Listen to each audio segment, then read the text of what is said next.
There is a door inside your mind that opens only once every day. It stays open for just a few minutes. Almost no one knows it is there. And the few who do, the ones who have learned to walk through it on purpose, quietly become the people the rest of us cannot quite explain. You know them, the person at work who rises without ever seeming to strain for it, the one who has kept the same quiet promise to themselves for years, while you cannot keep one for a week. The friend who lost almost everything, and somehow, a year later, seems lighter than before it fell apart. You have wondered what they have that you do not. It is not discipline. It is not luck. It is something much smaller and much stranger than that.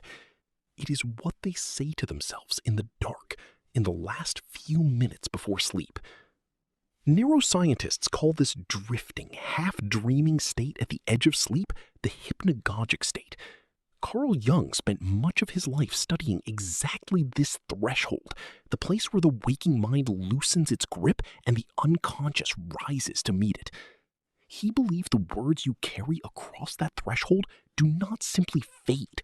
They sink into the deep mind and quietly arrange themselves there, becoming the soil out of which tomorrow grows. Every night of your life, you have been speaking something into that doorway. No one taught you to do it, and yet you always have. Most people do it by accident, replaying the worst few seconds of the day, the thing they wish they hadn't said, and then wondering years later why they are still the same person they kept promising themselves they would stop being. Tonight, I am going to give you 7 phrases to carry across that threshold instead. Not vague affirmations, 7 specific phrases built in the language the deep mind actually understands. Jung wrote that until you make the unconscious conscious, it will direct your life and you will call it fate. That is what tonight is about, taking back the pen. If that idea moves something in you, take a moment now to subscribe and let this channel walk that road with you. Here is the one rule. And if you miss it, none of this works. You cannot speak to the deep mind in the language of the waking mind. All day, your mind defends itself. It argues, filters, second guesses. But as you drift towards sleep, that defensive apparatus powers down. For a few minutes, there is an open channel straight into the deepest part of you. And in that channel, commands mean nothing. The deep mind does not understand tomorrow I will. It speaks only in images, feeling, and recognition, the language of dreams. So none of these 7 phrases is a command. Each one is a picture of who you already are beneath everything. You are not going to order yourself to change tonight. You are going to show the deep mind a picture and let it work while you sleep. Let yourself begin to settle now. Let your body grow heavy. Let us walk through the door. The first phrase. I am becoming the person I have always quietly known I could be. Not I will become. That places the person you're reaching for far away, at the end of a road you have to walk first. This says I am becoming, present tense, already in motion. Jung believed we are not meant to invent a new self from nothing. Becoming is not adding something you lack, it's uncovering what was always there, beneath the layers of who you were told to be. Think of a photograph developing slowly in the dark, the image rising not because anyone forces it, but because everything needed for it was already there. That is what is happening in you right now. The second phrase, I am already healing, not waiting to be healed. Healing was never a place you arrive at. It is a direction you face. Jung did not believe you needed to become someone new. He believed healing is subtraction. The slow setting down of everything that was never yours to carry. The voice that says you are not enough was placed on you so long ago you mistook it for your own thought. Imagine a field that burned some time ago. From the surface, only blackened ground. But underneath, the soil is already quietly preparing. And in spring, the first green pushes up through the ash, not in spite of the fire, but partly because of it. You are that field. The healing is already rising beneath the surface, whether or not you can see it yet. The third phrase, I release what does not belong to me. So much of what you carry was never yours. Voices from people who hurt you before you were old enough to understand their cruelty was about them, not your worth. Jung called the disowned parts of ourselves the shadow, and he understood that what we push down does not disappear. It simply moves into the basement and quietly runs the house. You do not have to sort out tonight which voices are truly yours. You only have to loosen your grip. Releasing is not a battle. It is opening your hand in the dark and letting fall what was never yours to hold, even the weight handed down to you from people before you were born. You do not betray anyone by setting it down. You free them, and you free yourself.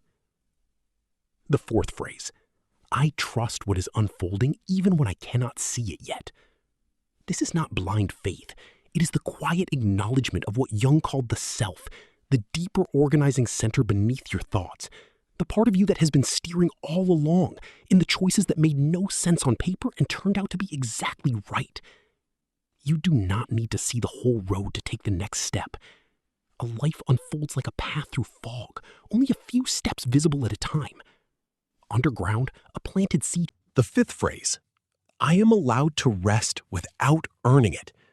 You have likely spent your life believing rest must be earned, that you may only stop once you've achieved enough, and the line marking enough keeps moving out of reach.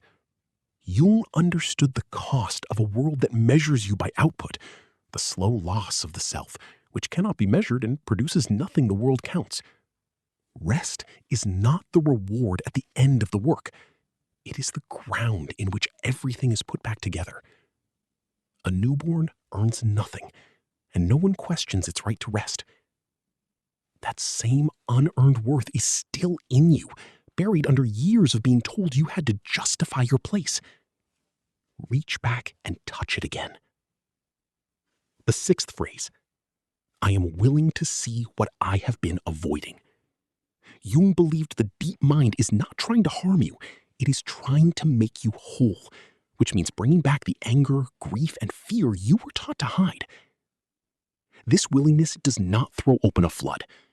The deep mind shows you one thing at a time, gently, in a dream, a memory, a moment that catches you off guard. And if what surfaces feels too heavy to hold alone, reaching for someone trained to help carry it is not weakness, it is wisdom.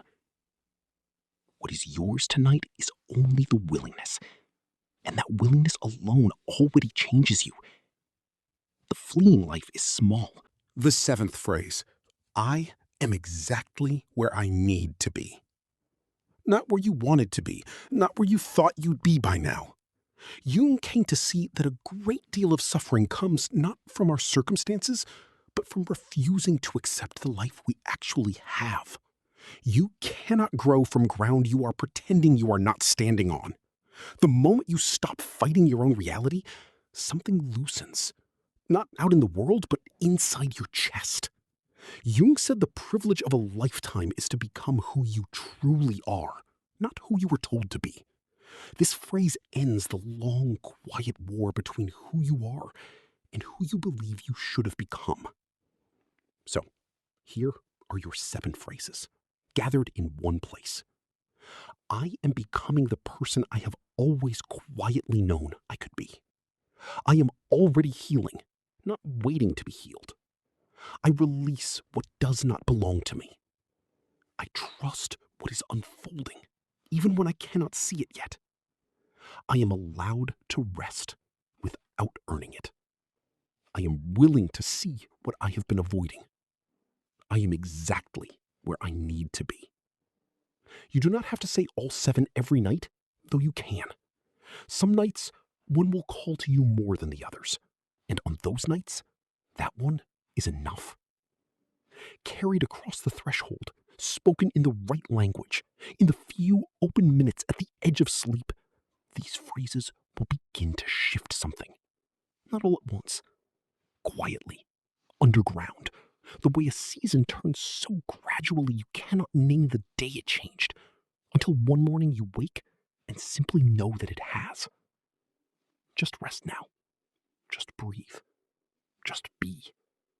Let the phrases dissolve.